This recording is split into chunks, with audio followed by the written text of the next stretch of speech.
A very good morning to my Asians of class 9. This is your biology class, my students, and today we start the second chapter of our biology. The name of the chapter is cell, the unit of life. ठीक है, हमारी life जो है ये इसका basic जो fundamental है हमारी ज़िंदगी का वो क्या है, मतलब कहाँ से हमारी लाइफ स्टार्ट होती है, तो सेल. ठीक है बच्चे, एक एम्ब्रियो सिंगल सेल होता है and the cells are again divided 2, 4, 16 and so on. ठीक है, मल्टी सेलुलर फिर टिश्यूज़ बन जाते हैं, फिर ऑर्गन बन जाते हैं. Clear?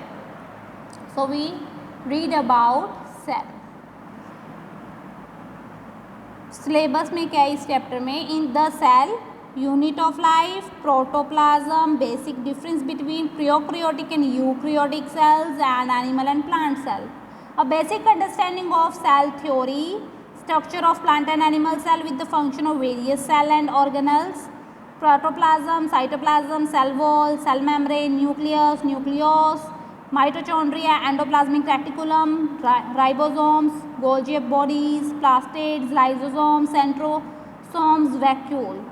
Major difference between prokaryotic and eukaryotic cells, difference between plant and animal cells should be remain discussed with respect to cell wall, centrosome,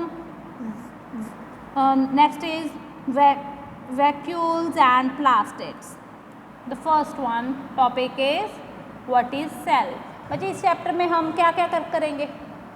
cell organelles के बारे में पढ़ेंगे, प्लांट एंड एनिमल सेल के बारे में पढ़ेंगे, सेल थ्योरी क्या उसके बारे में पढ़ेंगे, प्लांट सेल कैसा है, एनिमल सेल कैसा है, प्रोकैरियोटिक एंड यूकैरियोटिक क्या होता है.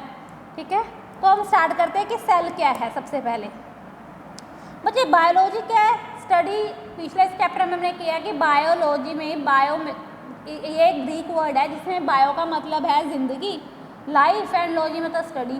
ज़िंदगी की स्टडी को हम बायोलॉजी बोलते हैं, mean study of the living organisms. Clear? What is biology? The study of living organism. बच्चे यहाँ पे भी लिविंग ऑर्गेनिज्म पता नहीं कितने माइक्रोस्कोपिक, मीन्स हम अपनी ऐसे प्रॉपर ऐसे नहीं देख सकते, हम अपनी नेक्ड आई से नहीं देख सकते, लेकिन विद द माइक्रोस्कोप्स हम क्या कर सकते हैं, बहुत टाइनी पार्टिकल्स हैं माइक, ठीक है, लिविंग थिंग्स हैं जो हम देखते हैं, लिविंग ऑर्गेनिजम्स बोल सकती हूँ मैं जो हम देख सकते हैं. अमीबा से लेकर एक बहुत बड़ी ब्लू व्हेल तक, ह्यूमन देख लो कितना बड़ा ब्लू व्हेल बहुत बड़ी है. ठीक है, या वहाँ तक मतलब छोटे से लेकर बड़े तक कितने ही लिविंग थिंग्स हैं जो कि सभी किससे बने होते हैं? सेल से बने हैं.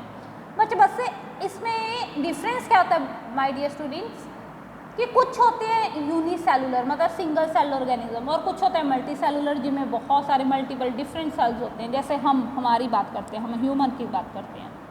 Clear? This is the basic introduction about the cell. Now we start the cell. What is the cell? अभी द सेल क्या है? Is the fundamental structure and functional unit. ये स्ट्रक्चरल फंक्शनल यूनिट है किसी भी लिविंग बीइंग की. ये बहुत ही छोटा पार्ट है हमारी बॉडी का. क्लियर बच्चे? जो कि इंडिपेंडेंट एग्जिस्टेंस रखता है एंड परफॉर्म करता है इंपॉर्टेंट फंक्शंस हमारी ज़िंदगी के. Every organ in our body, जैसे अभी हम बात करते हैं कि स्किन, ब्रेन, मसल्स, बोन्स, सभी जो है थाउजेंड ऑफ, ठीक है, हंड्रेड्स ऑफ थाउजेंड में पता नहीं कितने सेल से बने हैं. ठीक है, एवरी पार्ट ऑफ प्लांट, अभी प्लांट के एग्जांपल ले लो, चाहे वो लीफ है, चाहे फ्लावर है, या बर्ड है, रूट है, वुड है, सभी में बहुत सारे सेल्स हैं. क्लियर बच्चे? हमारे में भी कितने सेल्स हैं? आँखों में, हाथों में, ठीक है, red blood cell, white blood cell, platelets are there cells. ठीक है, मीन्स प्रॉपर हमारी जो बॉडी का जो बेसिक स्ट्रक्चर है दैट इज सेल. प्लांट्स की बॉडी, ठीक है, प्लांट्स में क्या बेसिक स्ट्रक्चर कौन है? Cell. Every cell has its own life. सभी सेल की अपनी एक लाइफ होती है. ठीक है, old and weak cells in the body continue dying and are replaced with the new cell. पुराने सेल, ठीक है, ख़त्म होते जाते हैं, नए सेल बनते जाते हैं. Red blood cell instance die after about 120 day. जो रेड ब्लड सेल है बच्चे वो 120 दिन के बाद, ठीक है, ख़त्म हो जाता है, तो नए सेल बनेंगे. ये तो नहीं कि हाँ पुराने ख़त्म होते जाएंगे और नए बनेंगे नहीं. Cells are too small. Cells इतने स्मॉल हैं कि हम माइक्रोस्कोप की हेल्प से देखते हैं, हम ऐसे अपनी नेक्ड आई से इसे नहीं देख सकते. ठीक है बच्चे? It was there for natural that their existence could not be detected by man. कि ये तो भी देखो हम उसे डिटेक्ट, अब एक आम इंसान उसे हम, जैसे अभी अगर आप चाहो कि आपने सेल देखने हैं, are you able? No. He invented magnify aids in the form of उन्होंने क्या किया, कोई ऐसी चीज़ ली कि जो छोटी चीज़ को बड़ी करके दिखा दे। तो ऐसा क्या था, माइक्रोस्कोप। जो ऑर्गेनिज्म है, जैसे हम अपनी बात भी करें तो हमारी लाइफ जो है वो सिंगल सेल से स्टार्ट होती है। जाइकोट, रिप्रोडक्शन में लास्ट ईयर हमने पढ़ा, आपने ये वर्ड पढ़ा होगा जाइकोट। जाइकोट क्या, सिंगल सेल। जब ठीक है, जब ये हमारी लाइफ स्टार्ट होती है ना, clear, the start time when the, ठीक है, when a baby in mom's born, ठीक है, उस टाइम वहाँ जब वो स्टार्ट होती है, उसकी ज़िंदगी स्टार्ट होती है एक बच्चे की, तो वो एक सिंगल सेल होता है जिसका नाम होता है, जिसे हम क्या बोलते हैं, जाइकोट बोलते हैं। द इन्वेंशन ऑफ, अभी बच्चे देखो सेल की इन्वेंशन कब हुई, जब माइक्रोस्कोप की इन्वेंशन हुई। माइक्रोस्कोप आया तो सेल आया। अभी माइक्रोस्कोप किसने इन्वेंट किया था बच्चे, एक डच साइंटिस्ट था, एंटोनी वैन ल्यूवेनहोक। इन्होंने 1632, मतलब ये इनका टाइम पीरियड है, 1723 तक। उन्होंने क्या, एक ordinary public official who ground lenses and made a microscopic observation as a hobby, उनकी हॉबी थी ये। उन्होंने क्या किया, एक, ठीक है, ऑर्डिनरी सिंपल सा एक माइक्रोस्कोप बनाया। He is said to have constructed 400 microscopes, ठीक है, उन्होंने 400 माइक्रोस्कोप बनाए थे। Basically all his microscope were, लेकिन सभी सिंपल थे। बिकॉज सिंपल क्यों थे, क्योंकि उनमें सिंपल बाय कन्वेक्स लेंस था। Some of these microscopes had a considerable magnifying power, इनकी कितनी पावर थी, ठीक है, अप टू 200 टाइम्स पावर थी। लेकिन अभी तो हमारे पास इलेक्ट्रॉन माइक्रोस्कोप्स हैं। One of Leeuwenhoek microscope is shown, ये देखो यहाँ पे शो किया है। In the microscope the eye was kept close to the lens, lens के नियर, यहाँ ये लेंस है ना, इसके पास क्या रखते थे वो, अपनी आई को रखते थे।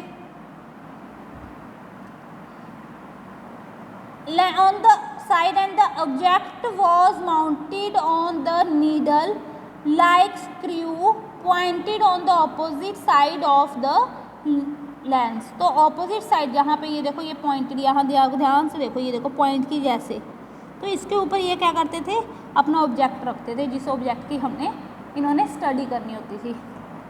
रॉबर्ट हुक, फिर कौन आ गए, रॉबर्ट हुक। मुझे रॉबर्ट हुक ने क्या किया, उन्होंने डेवलप किया एक माइक्रोस्कोप जिसमें उन्होंने 2 लेंसेज यूज़ किए। क्या किए उन्होंने, 2 लेंसेज यूज़ किए। ये इनका माइक्रोस्कोप है, रॉबर्ट हुक का।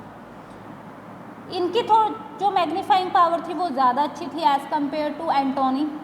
सच microscope were later known as, तो इन्हें पहले वो उनका कौन सा माइक्रोस्कोप था, सिंपल बाय कन्वेंशन, ठीक है, सिंपल माइक्रोस्कोप था। इनका कंपाउंड माइक्रोस्कोप है।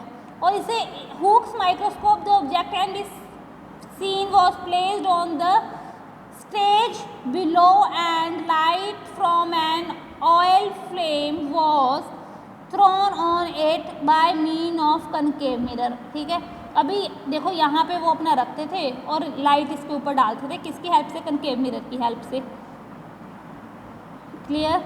Hook examine a thin slice of cork, उसने बहुत ही पतला सा एक कॉर्क लिया, उसका थिन स्लाइस लिया और माइक्रोस्कोप के नीचे रखा। और उन्होंने क्या देखा बच्चे, उस पर, ठीक है, स्मॉल बॉक्स थे, क्लियर, स्मॉल ऐसे देखो, स्मॉल बॉक्स है, ये है ना, छोटे। तो ये जो स्मॉल बॉक्स थे, इन्होंने इनको ठीक है, कंपार्टमेंट का नाम दिया, जो कि एक दूसरे के साथ, ठीक है, ऐसे बिल्कुल जुड़े हुए थे, piled up together. This reminded him of the rooms, इन्होंने इसे ऐसा लगा जैसे ये रूम्स होते हैं या सेल्स होते हैं, ठीक है, मंक्स के। सो ही सेड दैट कॉक was made up of cell, तो उन्होंने बोला था कि जो कॉक है वो किसका बना हुआ है, सेल्स का बना हुआ है। The cell which Hooke saw were all dead cell, ये सभी लेकिन डेड सेल थे। They had only the empty boxes और द वॉल्स, बस इसके बीच में कुछ नहीं था, एम्प्टी बॉक्सेस थे ये, और इनकी एक वॉल थी।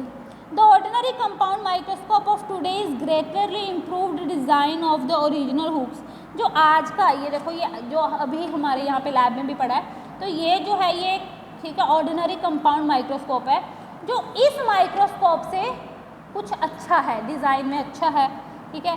द इन्वेंशन ऑफ, अभी यहाँ ये वाला कौन सा है, ये इलेक्ट्रॉन माइक्रोस्कोप है। इलेक्ट्रॉन माइक्रोस्कोप ने हमारी नॉलेज को और अच्छा कर दिया, ठीक है। तो इन्होंने क्या किया, और वो तो देखो, जो फर्स्ट माइक्रोस्कोप था तो वो तो सिर्फ 200 टाइम मैग्नीफाई करता था, और ये देखो ये 2 lakh, over the 2 lakh times magnify कर सकता है, which magnifies an object up to maximum of about 2000 times, the ordinary compound microscope uses light which is blunt by glass lens to magnify the image, why the electron use beam of electron, ये क्या करता है, beam of electron use करता है, ठीक है, which are bent by magnets. वो क्या यूज करता है, वो लाइट यूज करता है कंपाउंड माइक्रोस्कोप, ये बीम ऑफ इलेक्ट्रॉन यूज करता है, ये डिफरेंस है दोनों में। ओके बच्चे, सो बच्चे this is the introduction part of our chapter cell. अभी सेल क्या है, दिस इज द फंक्शनल, अगर दोबारा मैं आपको एक्सप्लेन कर रही हूँ, what is a cell. Cell is the functional and structural unit of life. जो जितने भी ऑर्गेनिज्म, लिविंग ऑर्गेनिज्म है, they all are composed of cell. Either the number of cell are 1 means single unicellular और many means multicellular like human, ठीक है बच्चे। Cell कब आया, पहले हमारे पास माइक्रोस्कोप इन्वेंट हुआ, उसके बाद हमने सेल की क्या की, हमारी डिस्कवरी हुई सेल के बारे में, ठीक है बच्चे। तो सबसे पहला जो माइक्रोस्कोप आया था वो एंटोनी ने बनाया था, ठीक है, वो एक डच साइंटिस्ट थे जिन्होंने माइक्रोस्कोप हमें दिया था, वो एक सिंपल माइक्रोस्कोप था बच्चे, ठीक है। तो दूसरा माइक्रोस्कोप जो दिया है हमें, वो दिया है रॉबर्ट हुक ने, जो as compare to the first one is much better, और इन्होंने ही कॉर्क की हेल्प से इन्होंने क्या किया था, कॉर्क लिया, एक स्लाइस ऑफ कॉर्क लिया, ठीक है, बार्क जैसे मैं बोल सकती हूँ, कॉर्क करते रहते हैं, मैं बताते ही नहीं है कॉर्क क्या, आप ये सोच रहे होगे।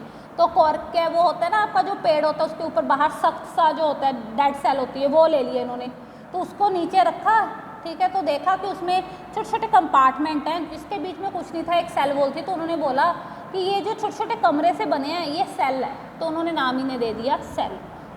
क्लियर बच्चे। उसके बाद हमारा उससे भी अच्छा माइक्रोस्कोप आया, ठीक है, जिसे हम बोलते हैं इलेक्ट्रॉन माइक्रोस्कोप। इलेक्ट्रॉन माइक्रोस्कोप जो है वो बहुत अच्छा मैग्नीफाई करता है, और उसमें लाइट की जगह पे वो बीम ऑफ इलेक्ट्रॉन यूज़ करते हैं, ठीक है, स्टडी के टाइम। क्लियर बच्चे। Now this is a progress check, you solve this by your own, try to give answer of these questions, okay, and revise this again, once again read it carefully. Any confusion, you again listen this AB assignment. Thank you so much.